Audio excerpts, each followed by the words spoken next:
교수님들이나 대학에서 가장 궁금한 건 학생은 이 활동을 왜 했는가예요. 이 포인트가 가장 중요해요. 거기서 어떠한 호기심이 있고 거기서 어떠한 발전 가능성이 있는지를 보여주는 거예요. 왜 했지? 또는 나는 이 학과를 왜 진학하려고 하지? 나는 공부를 왜 잘했지? 그러니까 여러분들은 왜에 대한 질문에 대한 대답을 꼭 준비하셔야 됩니다.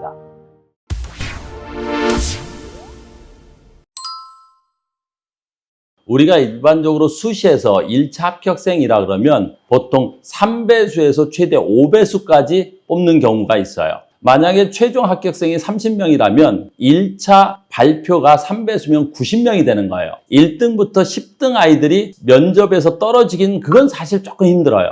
반대로 90등부터 80등 학생들이 면접을 통해서 붙기란 그것 또한 좀 어려워요. 10등 밖의 학생들부터 80등 안쪽에 있는 학생들은 면접을 통해서 얼마든지 당락이 바뀔 수 있어요. 그러니까 본인이 아주 최상위로 내가 1차를 넉넉하게 합격했다라고 생각되지 않는 학생들은 면접을 충분히 준비하셔서 얼마든지 뒤집을 수 있습니다. 면접은 서류에서 나타나지 않는 본인의 강점을 면접장에 가서 나 이런 학생입니다 라고 보여줄 수 있는 아주 좋은 무대라고 저는 생각해요. 첫 번째 가장 중요한 건 서류의 사실성입니다. 이 서류가 정말 사실일까? 즉 서류의 사실 진위를 파악하는 질문이 가장 먼저 우선 들어오는 거예요. 두 번째는 전공 접학성이라는 말을 굉장히 많이 들어요. 내가 면접을 통해서 이 학과의 전공 접학성이 맞는 학생이다라는 걸 본인이 어필을 해야 돼요. 제가 예를 하나 들어드리겠습니다. 작년에 저한테 면접을 준비한 학생이었어요. 성적이 최상위권이었기 때문에 의대를 준비했고 생기부에서는 당연히 의대 위주로 작성이 되어 있었겠죠. 그런데 가면서 성적이 조금씩 떨어지다 보니 의대 진학이 조금 어려웠어요. 한의대 쪽으로 방향을 살짝 틀어요. 그러면 대학에서는 진짜 이 학생이 성적이 떨어져서 한의대를 쓴 건가? 아니면 본인이 진짜 한의대를 원해서 쓴 걸까? 이런 게 궁금한 거예요. 뽑았을 때 이 학생이 혹시 의대로 도망가진 않을까? 이런 걱정도 있는 거예요. 저는 다른 데로 도망가지 않고 이 학과에 남아서 졸업하겠습니다 라는 그런 의지를 보여주셔야 돼요.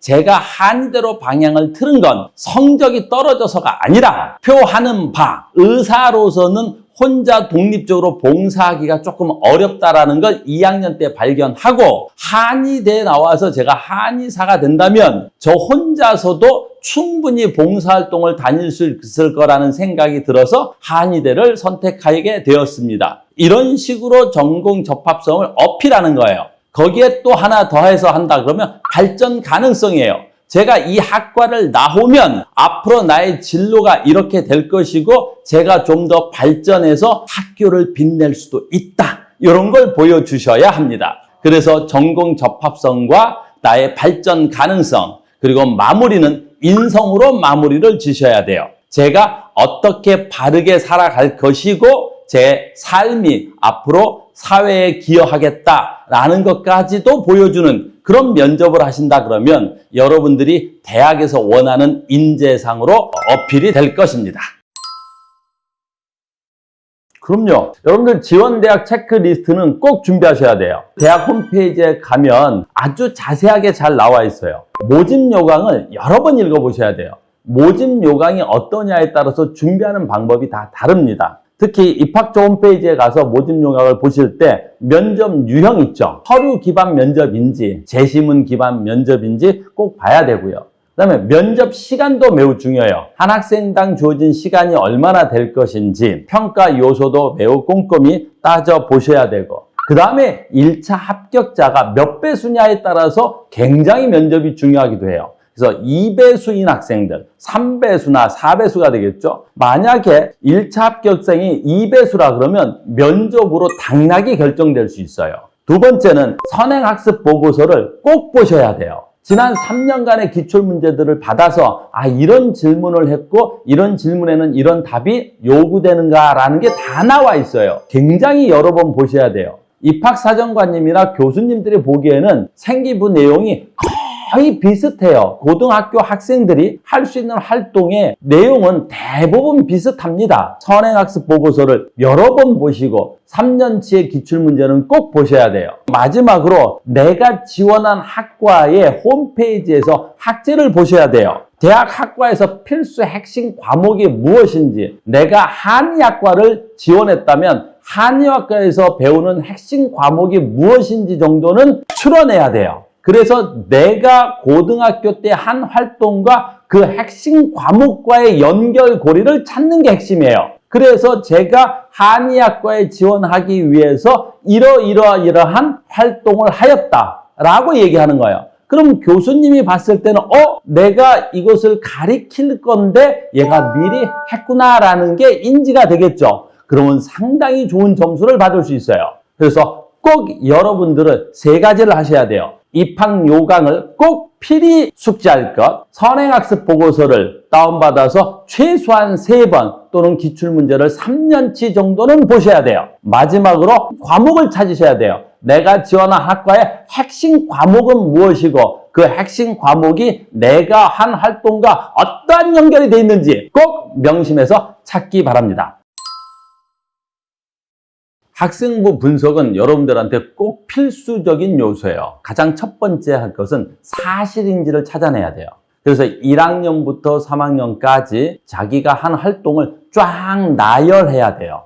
혹시 내가 기억이 나지 않는 활동이 있을 수도 있어요. 그러면 아주 큰 문제가 될 수 있어요. 보통 입사관님들이 본인이 한 활동은 무엇입니까? 라고 물어봤는데 제가 그런 활동을 참석했나요? 이런 식으로 대답하면 모든 면접이 다 떨어집니다. 왜? 서류가 사실이 아닌 거가 되겠죠. 활동이 사실임을 증명할 수 있게끔 꼼꼼히 기록해 놔야 돼요. 두 번째는 여기서 가장 중요한 건 동기예요. 학생은 그 활동을 왜 하셨습니까?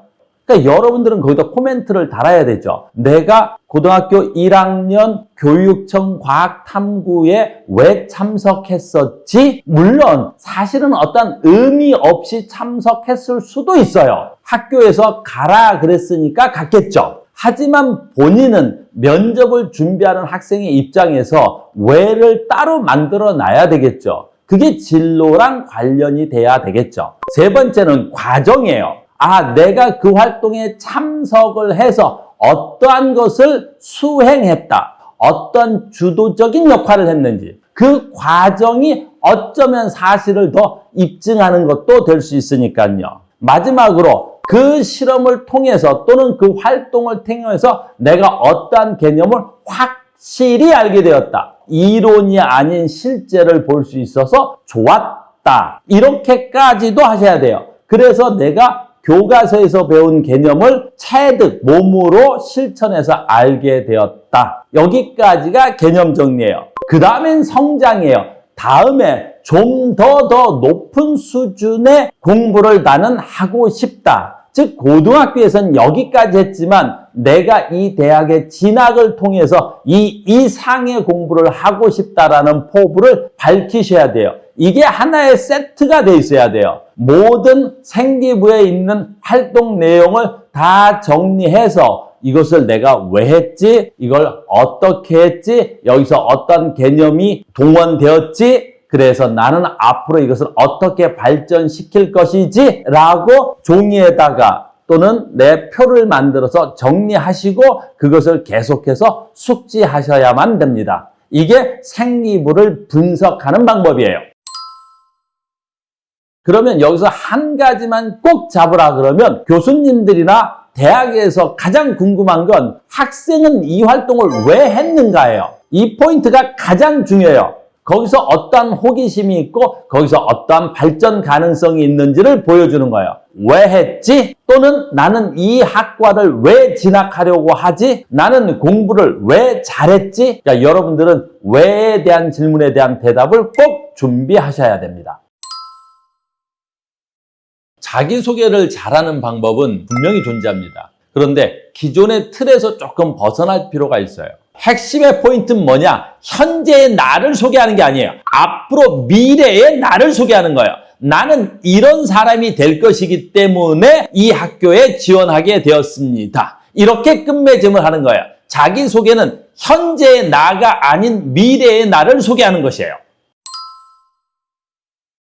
면접관 앞에서 떨려서 제대로 대답하지 못한 학생들이 굉장히 많아요. 그러면 그런 긴장감을 완화시키는 가장 좋은 방법은 실제로 본인이 영상을 녹화해서 보는 방법이에요. 학교에서도 해주겠지만 학교에서 모든 학생들을 다 해주는 건 사실 현실적으로 조금 어려워요. 그래서 친구들하고 모여서 같이 연습을 통해서 익숙해지는 거예요. 그 상황에 익숙해지다 보면 실제로 면접장에서 가는 긴장감도 매우 완화될 수 있어요. 제가 오랜 시간 동안 면접을 통해서 합격생들을 분석해 본 결과 합격생들의 특징을 알아냈어요. 가장 큰 특징은 뭐다? 자신감이었어요. 당당하게 들어가서 본인을 당당하게 소개했던 친구들이 대부분 합격을 했어요. 소극적으로 했던 친구들은 조금 안타까운 결과를 많이 봤습니다. 여러분들 면접에 합격하고 싶으신가요? 그러면 당당하게 임하시면 될 것 같습니다. 여러분들의 합격을 이 카오스가 응원하겠습니다. 당당하게 면접장에 들어가십시오. 파이팅 하겠습니다.